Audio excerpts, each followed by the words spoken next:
Anyway,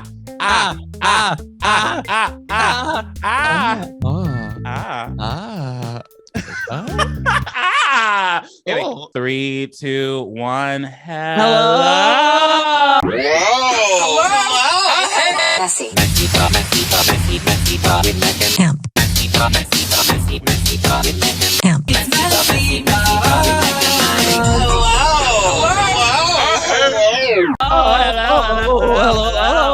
Hello. Welcome to MessyPod episode. I don't fucking know how to remember. Season 3, and I'm here. I'm actually back this week without Mike. You guys, I'm actually doing it. Shut up. And I'm here with a special guest, ladies and gentlemen. If you guys went to our, what was it? What did we do? Proudest special live episode. You've already met him before. He is what are you? What do you do? What am I? What do you classify yourself as? Probably the same thing. Content creator extraordinaire, editor, ex editor of Wow. Things. Right? Things. I did some things. You did some things. Yeah. Ladies and gentlemen, Amp. Hi, hello. My name's Amp. I do things on the internet, and I'm so happy to be here today. I'm so happy to be the stand-in mic. Yeah, this is your first time doing our podcast, right? We don't do guests usually. No, we need to do more guests. When Mike's in prison, or is it prison? I forget what we call it. It's prison, grandma's basement, rehab. Oh, I've been in grandma's basement before. That basement, that basement. Okay. Thank you so much for having me. No problem. So how have you been? First things first, mental check. How's your life been? How are you feeling in the world today? I'm pretty good. Quarantine was interesting. I ended up quitting my full-time job and doing content now full-time, so that's been fun. How was that going? Well, you know how like you wake up and there's a schedule and you're like, oh, I got to be up for this meeting. Mm-hmm. When you work for yourself, you don't have to be up for that meeting. Yeah. So sleeping in. It's great. Yeah, I do it all the time. I don't sleep in. I wake up around like 7, but I just stay in bed until like 12. Yeah, that was today. Which is great. And also it's poison because you have to become your own boss and you have to discipline yourself so much more than you ever had to before. So yeah. If you're not disciplined, kids, don't work. Don't be your own boss. You're not going to get shit done. It's true. But otherwise, we're good. We're healthy. We're staying safe and sane. But God, I had a weekend. Yes, and we're gonna talk about that. We're gonna get deep into that because I have a connection to that weekend too. In the past, I'll talk about more. It's cute. It's nothing terrible. But first, I should do my segment. Fuck. It's hookup time. No, I don't. We're not allowed to do hookup time. Mike has forbid me to allow anyone else to do hookup time but him. You can give me a story, okay, a hookup story, but you cannot read. Those emails are specifically for Mike. Apparently, I've got he was stubborn when he walked out the door. He was like, "No one." I was like, "Okay, I know you have stories, but I'll do my second gay agenda first. What the gay agenda with Mac? This week's gay agenda. I don't have one. Like always, I didn't search before this. I was going to ask you, have you seen Drag Race? Do you watch Drag Race? I've not seen this last week's. But I usually watch it. There's so much freaking Drag Race. There's 5 so much seasons, I feel like, right now, all playing at once. Yes, literally. All at once. But you can ruin it. You can spoil it. Like You're in it. What happened last week? Oh my gosh, who went home? Fuck. Last week was kind of boring. Akira went home. That's who went home and I was like, womp, womp, womp. Who do you think's gonna win? You know, I felt like at the beginning it was produced for possibly Ginger Minge or Eureka. Mm-hmm. And I'm not feeling as much Ginger Minge anymore because he's doing great. But also, it's the as an editor, because I know you edit things, you watch it and you're just like, God, this is so badly produced sometimes. Like, it's good drama, it's good TV, and you're like, yes, queen, like the looks, oh my God. There's times where I'm like, that cut didn't make sense. The tone was different. What happened there? The producers are just like sitting behind them, being like, now ask them how they feel about that thing you just did. And you're just like, no one would ask that. No one would ask. But also, I have a housemate here in San Francisco who used to be a producer on Drag Race. So we're watching it, you know, with him whenever he's over because he lives in our apartment complex for being safe. And he's like, oh, they would never do that. Oh, there's a person there. Oh, like giving us all the little like tea and the secret behind the scenes. So like, it's hard to watch it to like the same, you know? Yeah, you feel like you now know how the sausage is made, so you can't eat a sausage, basically. Exactly. I love a good sausage. You love a good sausage. That's a different story. What about you? Who do you think's gonna win? Who do you think's gonna win? Trinity, 110%. I think Trinity. I think the entire season's been designed around Trinity, in my opinion. You say Eureka, and I think Trinity's doing who was the other person? Well. Who was the other person? I forgot the other person's name. Oh, I said Ginger Minge at first. Ginger Minge. Okay, I forgot Ginger Minge existed for like 2 seconds. That Beyonce moment, though. That Beyonce moment was great. I feel like that was a defining moment. I feel like Trinity's going to win, or Trinity's going to at least come top 3, in my opinion. Or at least get followed by Beyonce. I mean, if not already. I don't think Beyonce doesn't follow. Does Beyonce follow people? I don't think Beyonce follows anybody. I don't know. I think Beyonce only follows like her sister, and that's it. Her sister and her man. That's what it should be. That's all you need in life when you're like the #1 pop star in the world. No, I don't watch too much TV, unfortunately. I watched Loki. Just to keep up with that because I love my Marvel like superheroes and dragons. That's really it. I loved it. What'd you think of it? Did you watch the season finale? I did. Spoiler. I knew Kang was coming, or whatever we're calling the guy at the end of time. It's going to be interesting to see how they round out the. I don't think he was supposed to be. I don't think he's supposed to be. I think he's supposed to be like one of the versions of the man, but we haven't met the actual guy. He was the one that remained or something at first. Yeah, he was just killed, and so now I think we're revealing his actual form, the worst version of him. Exactly, King the Conqueror, whatever. Yeah, I'm just fascinated to see like what they do with this year because you have to watch the television shows to know what's happening now in the yeah. I'm going to be very when they first release the actual one of the movies after these series. It's going to be weird to see if they're going to put in context clues or just going to be like, this is the world now. Ask later. If you want to figure it out, buy Disney Plus. But I do have some gay agenda news. Actually, it's Tom Daley news. Everyone loves him, right? Oh. Tom Daley just won the gold medal in diving, I think a few days ago. This is his second one in like the past 3 Olympics, I think. Well, good for him. Congrats, Tom Daley. Hopefully your husband and your baby are happy for you. He has a baby. He's a full ass shot that's talking too. The baby talks now. I swear they just had it like 2 months ago. But I looked at one of his like vlogs recently, like one of his recent ones, and the baby was like full ass talking. And I was like, and it had hair and everything. It was like standing. And I was like, oh shit, time has passed. He has a YouTube channel? He has a YouTube channel. Yeah, he vlogs. I had no idea. Yes, get on that. Get a collaboration. Yeah, you got to step your pussy up. You got to know what's going on. I'll give him mouth to mouth. Mm-hmm. Okay. Crawl stroke. Do you have any hookup time? Oh yeah.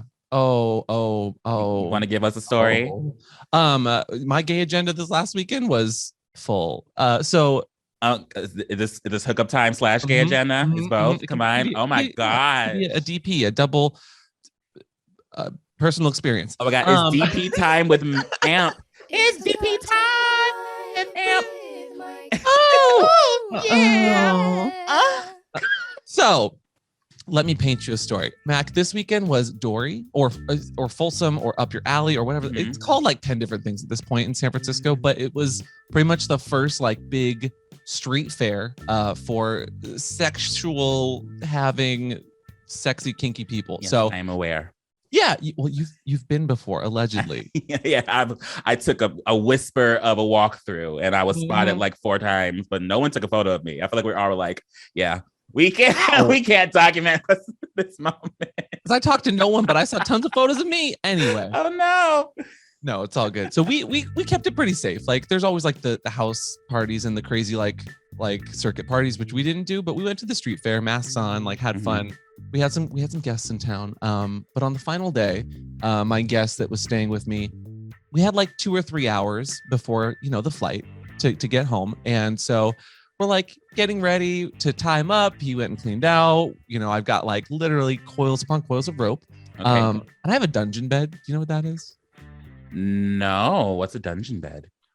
It can hold up to like 1,000 pounds of weight. Like if you tie something to it, like it's pretty thick. Is there a reason why it needs to hold 1,000 pounds of weight? I mean, there's like tons of tie-off points. So like if you need to suspend a few people from it, like you could, or like a sling, or like a just casual, yeah, no, buy it off Amazon. Quarantine was great for refurnishing the house and like getting some new furniture. Anyway, so I've got him tied down, gas mask on, blindfold on. He's got some of his video head cleaners or whatever the hell you call it nowadays, and I've got legs up in multiple positions, arms out, and then all of a sudden I hear his phone ringing, and I'm like, oh. Do you need to answer that? And he's got a mask on, so he's just like, no, shaking his head, or more accurately, okay. And then his phone rings again, and I'm like, should I check that? Because 2 in a row, that's not just a phone call, that's not a spam call, that's usually like a pattern. And he's like, oh yeah, check it. And like, it looks like it's your husband. They're open, so like it wasn't a big deal. Okay. He's like, I'll call him back. Ooh. And then the calls stop. And all of a sudden, Find My Phone starts going off. And I'm like, uh-oh. Should I untie you? And he's like, no, just bring the phone over here. And his husband gets on the phone. Because if you've ever been in a relationship where you share like Find Your Phone access, that is like the last stitch. Like, something's wrong. I need to get a hold of my partner. Mm-hmm. Like, if I'm ever locked out and my partner's not answering the phone, I use my Find My Phone alert thing. Mm-hmm. So he gets on the phone, totally drenched in sweat and other liquids. And his husband's like, why aren't you at the airport? And my friend's like, what do you mean? I have an hour and a half until the flight. And he's like, no, that's when you land. Wow. Just so quick release ties for a reason. He's in his Uber in about 15 minutes, probably smelling a little rank, but mask on, windows down, and made his flight with 10 minutes to spare. So, oh my God, just smelling completely covered in sweat. He's lucky that's the only liquid that he was covered in. But we had a really good time. So like casually being tied up, missing your flight. That's delicious. Wow. Messy. I'm in the middle of being kidnapped. There is my kidnapper. They look, I'm not going to say dangerous in today's climate. Mac, are you kidding me? I'm not doing it. Guys, I want to take a second to talk to you about the Muscle app. You know what I don't like when I'm on dating apps? Wasting my time talking to people that don't have the same intentions as I do. That's why the Muscle app is great, because I can talk to people with what? The same intentions as I do. Let me hear you say it. No, the same intentions. The same intentions as you do. Thank you, kidnapper. You can go away. The Muscle app gives you the opportunity to make 3 different profiles. One for a friend, one for someone you want to flirt with, and one for someone you want to have fun with. Literally just called friend, flirt, and fun. The friend are the people that you kind of, want a friend zone, basically. The people that you just want to hang out with normally without any kind of romantic or sexual attraction. The flirt option is for the people that you actually want to go on dates with. The husband kind of material. Like me. Please, somebody see me like that. Please, for the love of God. And the fun option is literally just, what the fun option is. What the peach emojis, the eggplant emojis, y'all feeling it in your loins. You know exactly what I'm talking about. So gone are the days of just hitting up people and going, sup, NMU, like that boring conversation that goes nowhere. Like, can we put in more effort, people? And the beauty is that if you were to be on fun, the person on flirt wouldn't even see you, Mike. They wouldn't even see you, because when you categorize somebody as one way, you can't see them outside that box. So if I categorize my kidnapper as flirt, they can't see me if I am trying to have some fun. So I categorize you as flirt. Ooh. I'm now looking for fun. Can't see me. It's free and 100% queer owned and new. So let's jump on this community together and build it strong, Mike. Thank God I said that we're in different categories, because he can't see me anymore. Links below. Thank you, Muscle app. Now back to whatever Mac and Mark are talking about. Miss you guys. Messy. So is that what you do? Like, you do you usually tie people up? Yeah. Is that a thing? I've been in front of the camera, behind the camera, and all of the adult scenes. I was a sex worker I am. Like, I have an OnlyFans. And still is. and still is. And still is. And I'm submissive a lot, but like I'm a switch, which is someone who likes the top and bottom. And so I really like rope. Like that was my foray into kink, was just learning how to tie rope, because I really, really enjoyed the visual aspects of it. Not even just the sexual, because kink is not inherently sexual. And like that's what I do online, is teach about kink mostly.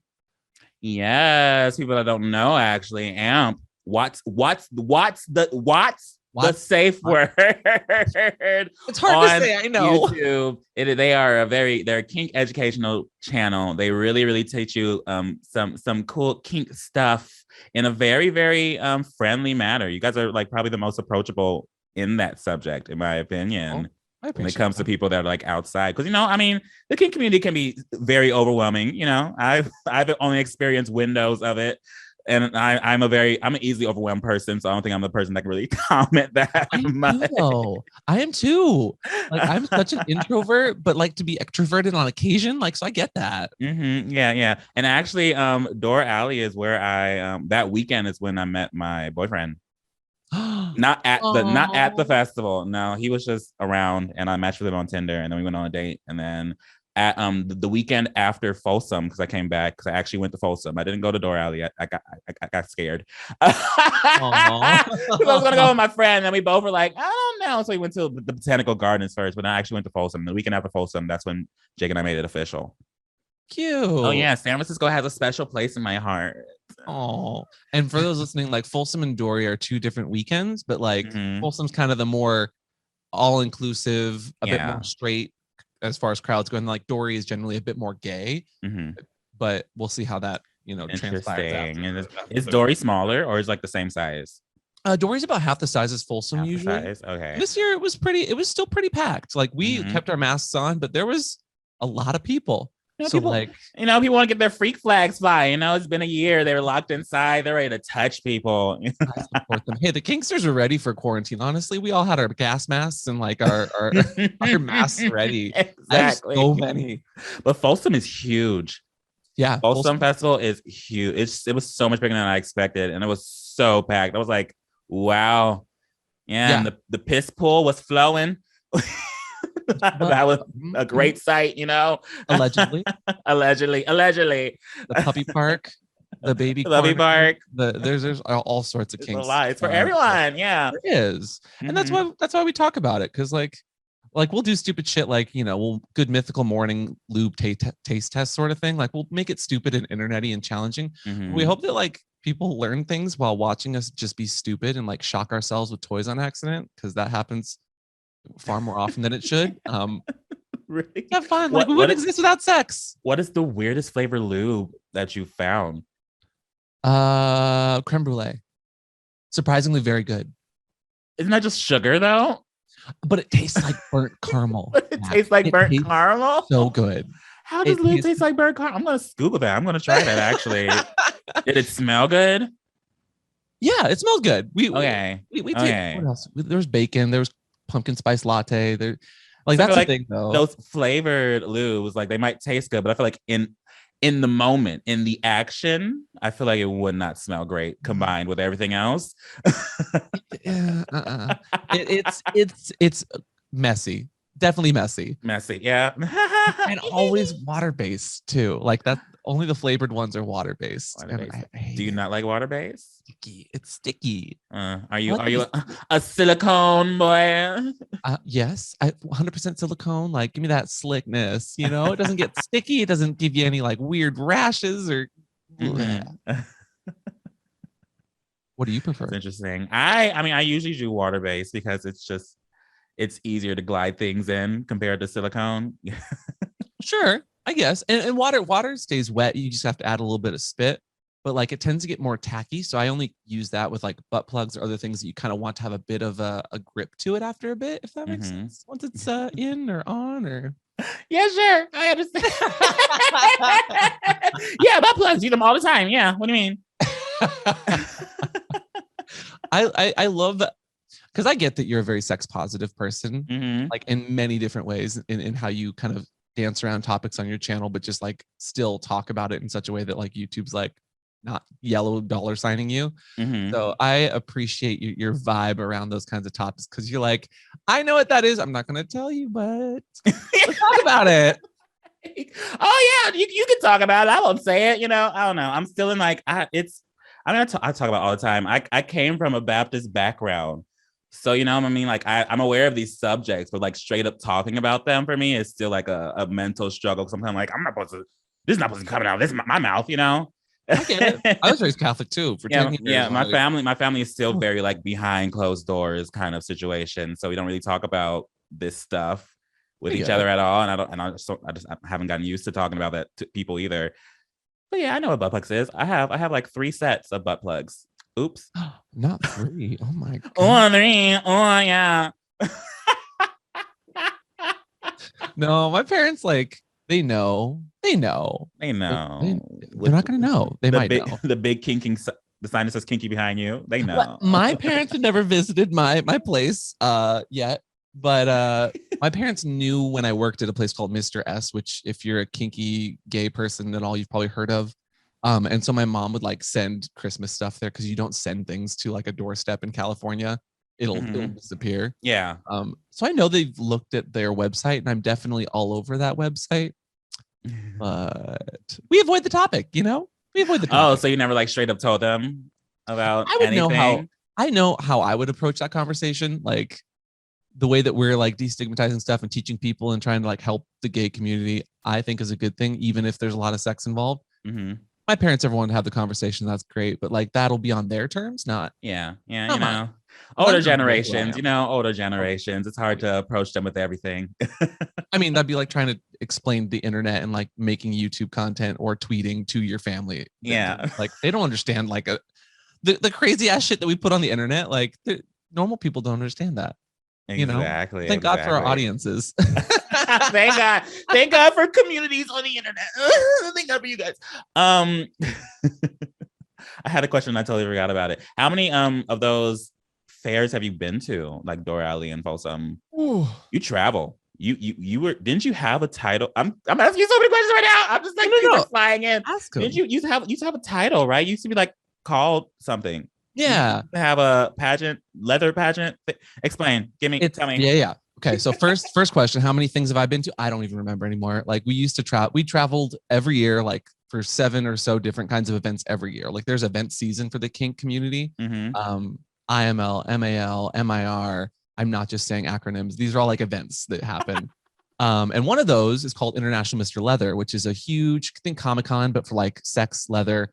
And everyone's invited, everyone's allowed, but it is one gigantic, pretty much beauty pageant for all of the Misters or Mr. title holders across the world. So like the Eagle, which exists in a lot of different cities, usually has a Mr. Eagle and a Miss Eagle and sometimes like a Eagle person, if they have a non-binary title.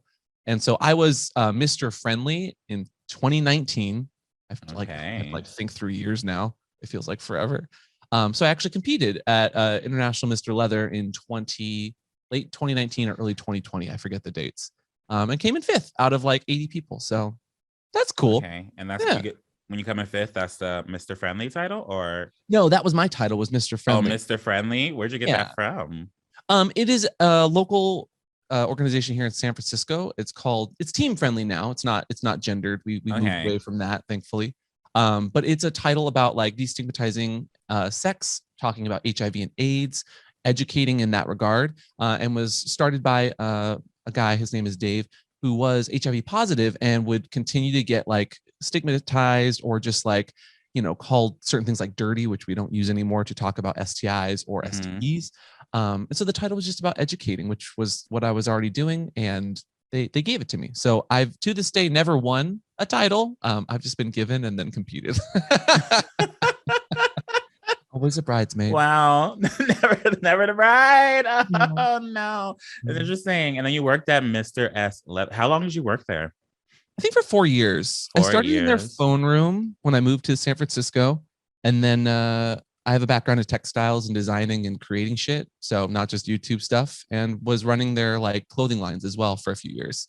So like I made this shirt, which I don't think you can see, but it's a tied up person.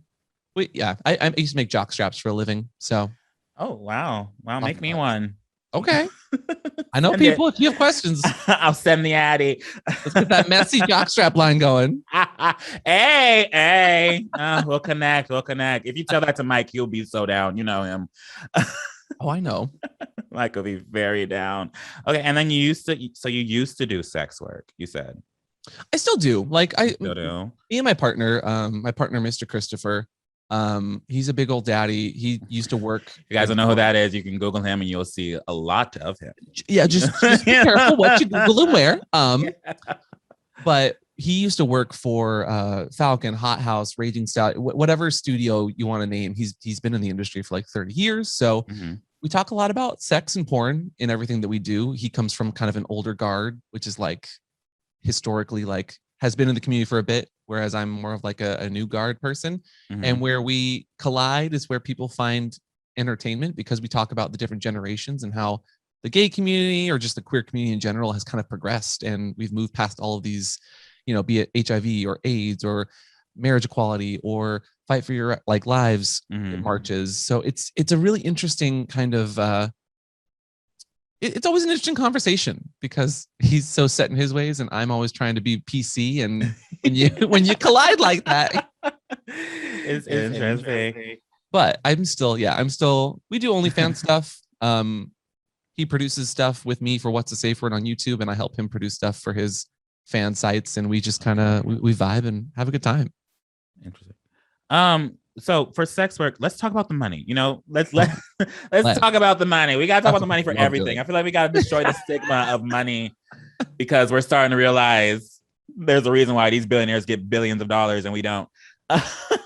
What is like when you I guess you used to do porn, right? Did you used to do studio porn? Yeah. For years. On average, how much was that? Like monthly? Oh, I don't know. Like I guess monthly or like per shoot. Like what? Oh, sure. Break it down for me. Shoot. So when it comes to porn, women are always paid the best. So like it's one of the top leading, professions for women. Yeah. And they should be. Straight men are paid generally the least, and gay men are paid pretty well. So that's why you see a lot of like bi guys in porn. And gay for pay. I was making somewhere from like 10 to 15,000 a month, and this is back when I lived in like a shitty little apartment that like in the middle of nowhere. My rent was nothing, so I was still saving money. And now, you usually get like maybe 500 to 1,000 per shoot, And I was booking and working for myself kind of the same way you would as like a YouTube person trying to get like ads or sponsors. But you would send in, your headshots, and then you would lie about your dick size, and then they would still like make. Oh, so there's like an audition process. Oh, absolutely. Yeah. Okay. A number of times that like I would look myself up on a site just to see if a scene went live to promote it. And I'd be like, oh, I didn't realize I was, 9 inches long down there. I don't think I am. But the studio decides. Oh, so it's all a lie. Are you telling me those dick sizes are not true? Oh yeah, dick sizes are a lie. I feel like the reason, that's a known fact. You can kind of tell. There's a reason that they put all the photos out more so than like the video previews, because the photos are all like photoshopped and touched up, and you don't see a fucking wrinkle on anyone's skin, whether they're a twink or a daddy, and it's just like it's a fantasy. Like anything. Selling the fantasy. Anything. Yeah, exactly. That's so interesting. And how about for OnlyFans? You don't have to go into specifics about how much you make for that, but. Yeah. I only just started it this year during quarantine. Like a lot of people have. Yeah. A lot of people have. And I was like, why not? Like I'm helping to create the content for my partner. So like, why not? And I make more on average on OnlyFans than I do on YouTube any month. And we have almost 300,000 subscribers on YouTube, and I have maybe 300 subscribers on OnlyFans. If that kind of tells you. It's all subscription based, so yeah, I can see why you probably make more.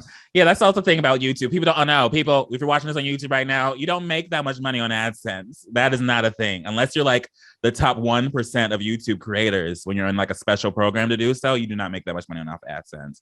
Oh yeah, it's a bust sometimes. I'm not saying sex work pays better, but I am saying that like. If you do it right, I can say better. That's why you see there's so many creators and YouTubers that are jumping into OnlyFans and all that stuff. What do you feel about that?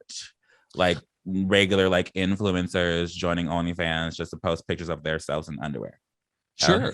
Oh, I support everyone. Like, if your nudes don't leak and you're the one putting them out there, like, all the better. Like, I'll never have my nudes leak because I put them all over the internet. Like, see, you're not gonna be able to shame someone who has no shame in that regard. At the same time, I think it destigmatizes like our bodies and sex and makes it easier to talk about, even if they're not showing everything. Like, I think it's a positive outlet when it's used in that regard. But I also think it's going to be interesting to see what happens to those platforms now that advertisers are getting involved. The same way you look at like the YouTubes and other platforms that as soon as advertising comes up, new policies, new guidelines come into fruition. Like, I think it was a few weeks back that people were reporting about OnlyFans kicking off porn stars, and it was mostly clickbait, but it was talking about the fact that now that new investors and advertisers are coming in, that OnlyFans is like thinking about how they're going to changing a lot of regulations. Yeah. Me and Mike talked about that in our past. I think so. I think I listened to that too. Yeah, I was like, yeah, I kind of knew when this was going to happen, when more people coming to invest. The same thing happened to YouTube. We got more advertisers and they had to relook at who can play what advertisement, all that stuff. So that's gonna be very interesting to see OnlyFans. I said once Beyonce mentioned it in the song, I was like, the world's about to change. Well, yeah, but like, there's so many different kinds of fan sites. So like, everyone's got their OnlyFans or Just for Fans or Is My Guy, or like, there's so many different things. Yeah, there's a lot. Yeah, for my fans. Is like the only one that really skyrocketed because of those kinds of influencers coming along. Yeah, influencers, mainstream, and all that stuff. But really interesting, because their regulations are already getting even more strict. Like my friend that almost missed his flight, he got kicked off of OnlyFans because he doesn't show his face. He wears a gas mask, and they don't allow other people that. Well, you have to show them your face and like give them the whole info. But also, if you shoot with someone now, you have to shoot with someone that's verified. Yeah. I mentioned that too in the past podcast. And also, you're not allowed to do like cruising videos anymore, right? You're not supposed to film outside, but people go around that, I think. Well, yeah. It again, if you're in that top, and it's on every platform, if you're in that like top 5% or whatever, and I think I'm like top 2%, which is oh my god, congrats. If you're in the top 5%, you're treated differently. Because there's absolutely been videos where like my friend wasn't on the site yet, and I didn't tag them, but it still was fine. Like just like some of them top creators on YouTube get away and get leniency on certain things, creators of all kinds. If you're bringing in the money, it's money. It's the money. Yeah. All the money. It's interesting. Yeah. But also because once you reach that top percent, I think on these platforms, you go from automated people responding you to actual human beings manually looking at everything you do. And so you get away with more stuff. True. But yeah, you can't, there's still some things you can't like, and we talk a lot about censorship and the stuff that we do because we talk about sex and we're always censored, but like you can't use the word like consent in a post on OnlyFans, which is the most fascinating thing. That's interesting. Or other things like, I know, hypnosis, or I think even like the word, there's so many words on like they're blacklisted, that don't really make sense sometimes. Like if I'm talking about consent, it's like in a sexy, fun, empowering, like enthusiastic sort of way, but they always see it as like a consensual non-consent or like taking someone's consent away sort of way. And that's where automation gets tough and tricky. But it's always, we love censorship. If I love, I mean hate. We love it. We love. Speaking of censorship, I mean, you went through. If you want, I don't know if you're legally allowed to talk about it, but you went through some legal stuff with Google, and you pissed them off a little bit, right? Isn't that? you kind of made them a little bit mad. Last time I saw you, last time we had lunch, I was like, "Ooh, what'd you do?" Okay. I am still. So we're still going through it. It's still okay. It's not over. Okay. It's not over. Just because you're over it. Wait, how does it go? The pandemic isn't over just because you're over it. Yeah.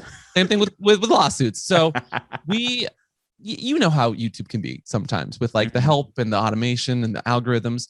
For years, actual years, like I would just ask like, hey, why is this video not visible? Why is it restricted? Why is it age restricted? But then you got certain creators who are coming back to YouTube, possibly wearing G-strings and thongs in their Coachella videos and dancing around with their asses out to their underage audience. And they're like, well, that's okay because they're preferred creators, they get away with whatever they want. Get away with anything, yeah. But then the second two gay guys talk about their sexual experience with like contextual education, which you don't get in any sort of high school curriculum or college classes. Like the second that gay people start talking about their experiences, we're seen as pornographic, even though we're not talking about porn. And so for years, I was kind of like, hey, I would love some help here. I would love explanation. And YouTube was always like, here are some help links. Here are some automated things. Here's not actual people giving you links to things that don't actually help you with, following the guidelines. And it turned out I wasn't the only creator. And it turned out there's a lot of problems with the algorithm in such a way that they started targeting videos that had the tag like trans or bisexual or gay specifically. And one of our creators on our team like called into Google and was like, they were trying to run an ad for a campaign, and Google pretty much said, well, we can't confirm your ad because of the gay thing in it. And it was like two guys hugging and kissing, and that was inappropriate for an ad. And that kind of started a whole lawsuit because they literally okay. So I did not know about the ad thing. I had no idea. But yeah, I think we all kind of called it out. There was that period of time where if you put gay in a title, it automatically struck it as like inappropriate. Yeah. And we were like, something's happening here. Yeah. So long story short, we're still going through it. Google's still trying to say that we don't have any sort of like fighting chance, even though we have millions upon millions of emails and evidence and like screenshots. And so we're just working through it, but it's tough. It's tough because when a platform like YouTube is owned by Google, there's just so much information there. And a creator like myself or even you, like we're just trying to create content for our audience that needs to have a place to exist. Like there is no place for people to talk about sex and kink in an educational way that is accessible. And I'm not trying to like create any content for anyone that's not legal age, but teens we know on the whole are finding porn and all of these other very sexual outlets because we don't talk about it. And in a way, when you're using porn as like a teaching tool you're not destigmatizing it, the worst. Yeah, I feel like that's the first thing. I mean, you got to teach kids like porn is just fantasies basically being sold. It's not real life. Yeah. So I believe the stuff that we do is important and helpful. And I think it should still exist on the platform. And so we're still fighting for that because if we don't talk about it, no one will. If you have help somebody, can I get a kick, man?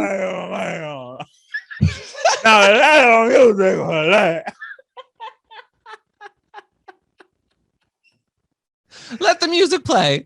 It's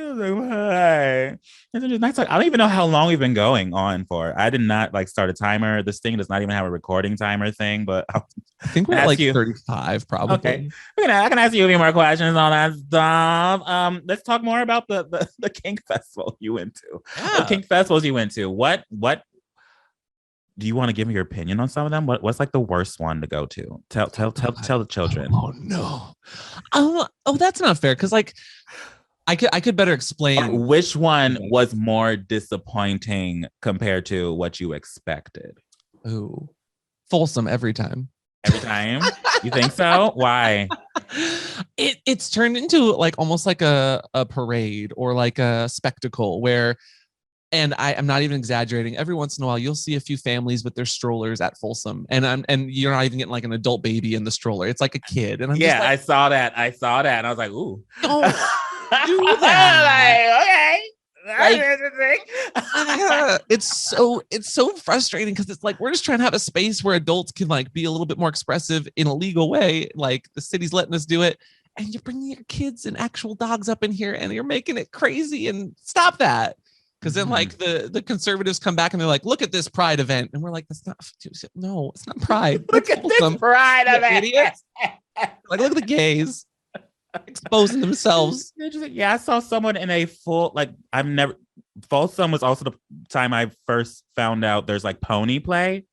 Oh yeah. I never knew that was a thing, and I saw someone in a full ass leather like pony outfit, and I was like, can that person breathe? Is that person alive? Like, like where is their head? Well, afterwards they're a little hoarse.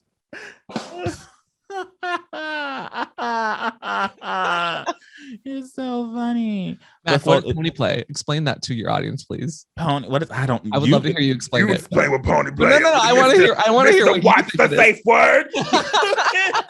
I mean, I am not fully certain, but it was a person in a full out like leather pony outfit with like a carriage attached to that, like hips, basically like semi crawling this other person like on a carriage, and it's a very interesting. And then I saw the Vice show you were on. There was an episode that highlighted it too. I saw that later, and I was like, oh, it's an entire community of people. Only saw one person at the Folsom, so I didn't know there was like an entire community, and it's so interesting. So explain it to me more in detail. Do you have more facts? So like I started my kink journey as just pup amp. Like that's my Twitter user, whatever name on everything. Because I'm into puppy play, which is animal role play, like getting into that headspace of just like a dog. And when I say that, people are like, oh, but I'm just like, no, it's not even sexual. Sometimes it's like therapeutic, or just like getting into a headspace, almost like a meditative space where you're just like not having to think about the 10 YouTube videos you have to do in the sponsor placement, escapism, podcast, escapism. Yes. You can tell people in this way, if you're a person that's very addicted to Disney, that is escapism too. So say that pup play is your Disney. Say that. Yes.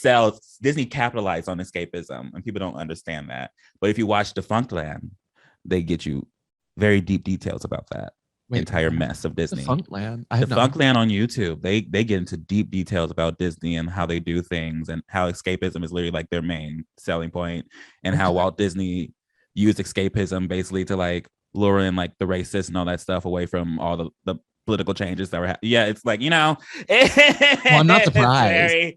That's how that man made his millions. So yeah, it's very interesting. Defunctland on YouTube. Anyway, pony play is pony play is just like puppy play, but with people who like horses. So if you were a horse girl in high school, this is for you, and it's not inherently sexual. People like to just get into like gear. It's very like, it's very therapeutic in such a way, like you're getting a lot of energy out. So like puppies will like get on mats and wrestle around. Ponies will like run around with carts. Like my daddy is a pony. Like he has a whole hood and all of that. So he does. Yeah. Oh my gosh. We have an actual dog and pony show. Really? Oh wow. That was a joke, Mac. Oh, okay. I don't know. So he could have completely sold me that, and I'm like, oh wow. I would have told my friends, like, coming soon to YouTube. No, but we have fun. So like, it's just role play. Everyone role plays in some way. Like I believe in my heart that like everyone's got a kink. They just don't realize it's a kink. Like 100%. When you talk to someone and they like start getting really into like what they're into, even if it's just like if it's a straight guy that really likes boobs, like who's to say he does not have a kink for it? That's all he is. You're watching boob job videos on the Pornhub. No, I don't know that I do that, but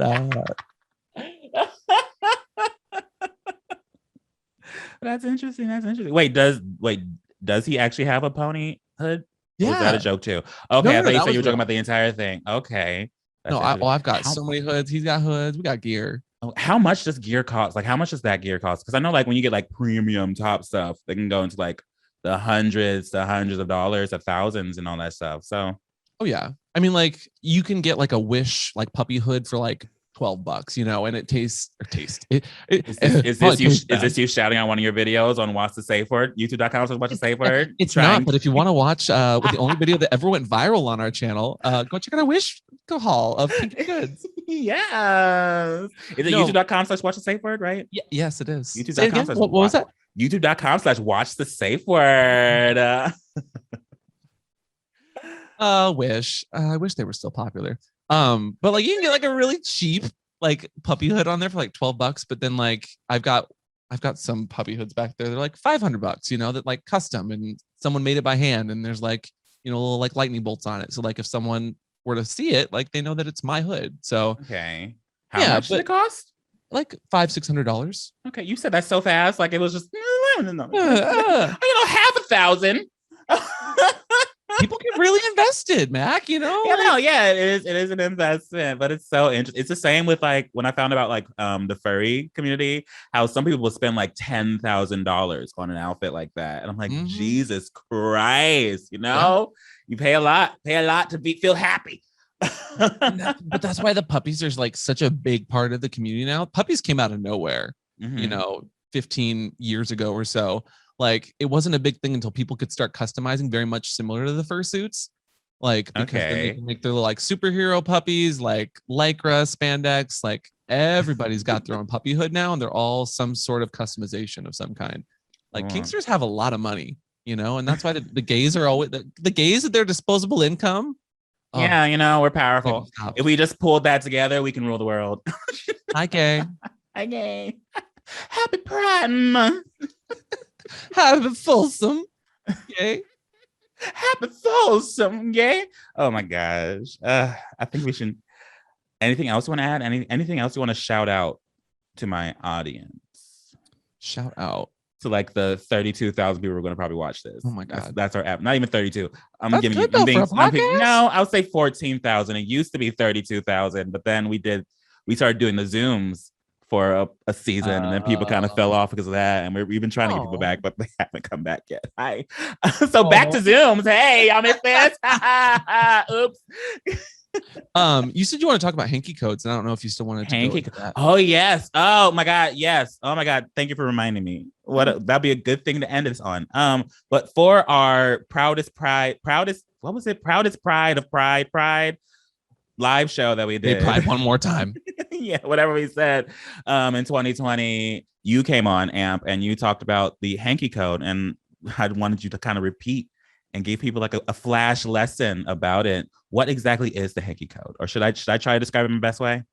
I love hearing you try to describe it and then just riffing off of that. Ready to go. Okay, well, so that is the hanky code. Okay, so I don't know the full history, but it was invented around a time when like gay was not okay.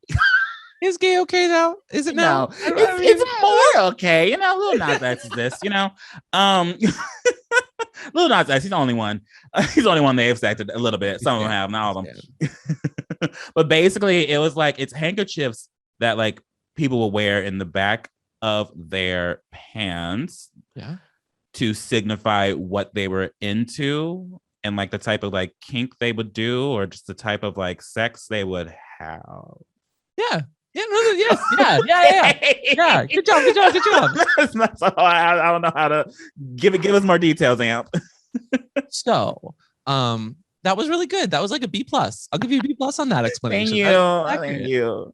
So, like, it's called flagging or color code or hanky code, or there's just so many other names for it. But like, whenever you see someone wearing a hanky, whether it's around their neck, in a pocket, that's usually like talking about a certain kink that they're into, or some sort of sexual fetish or paraphilia that they enjoy. So like when we came on your show, we did like a guess that kink hanky code, and we like gave you like little tips and whatnot. But like, so like, do you know what yellow is, for instance?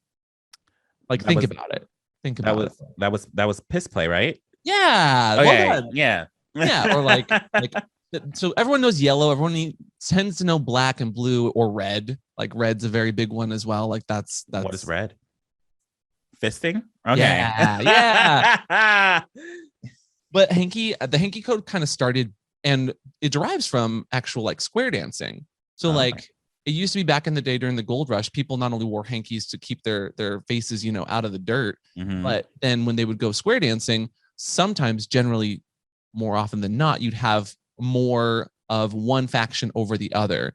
So like, fuck the gender binary, but if you only have like 10 guys and 5 girls, a few of the guys have to dance the girls' part, and they would use hankies to help differentiate the topping and the bottoming in that regard. That is interesting. Thank you, straights. Thanks, cowboys. Yeah. Hi, cowboys. So the gays pretty much just took that from the straights for once. You know, we took something from them, and we used it to.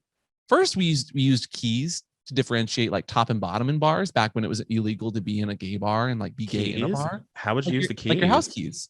So would it be like different colors? No, just keys in a pocket, like hanging out. Okay. Like the left is top and the right is always bottom in any of these situations. Okay. And then we learned you could use colors. You could use colors to distinguish what you're into. Mm-hmm. And so now we have the hanky code. So like if you wear let's say you're wearing a yellow hanky in your left pocket, you know, that means that you are a piss top. So you're looking to piss on someone, you're looking for a little piss baby, you know, to get nice and wet. Whereas someone wears it on the right side would then be the receiver or the bottom in that. Okay. I'm relearning. I was like, okay, so different pockets and stuff. And then they go into like magenta and all that stuff, right? Wasn't that one? There's like so many. There's a code for everything, Mac. So there's like magenta, there's white, there's black, there's brown, for instance, is a thing. Can you guess what that is? Pauses. Shat. Brown? Shat. Yeah. Okay. I was like, I don't know. Is that?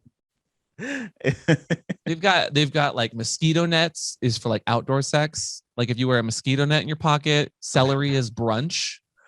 What? A piece of celery. Is someone actually carrying a piece of celery in there? That is a thing. You don't wear celery to the bar, Mac? You don't wear celery to the bar? Carry my little celery. It means brunch. What does that mean? Like you want brunch afterwards. Like you want someone to come over and you want to make them brunch, or you expect brunch. I don't make this shit up. That's so interesting. So Wow. Mac, what's your favorite color? What's my favorite? My favorite color is orange. Uh-oh. Oh no. What is there? And there has to be one for that one. What does that mean? What does orange mean? Orange is pretty much anything, anytime. So like, yes. People wearing orange are, you're brave. Mac, you are brave.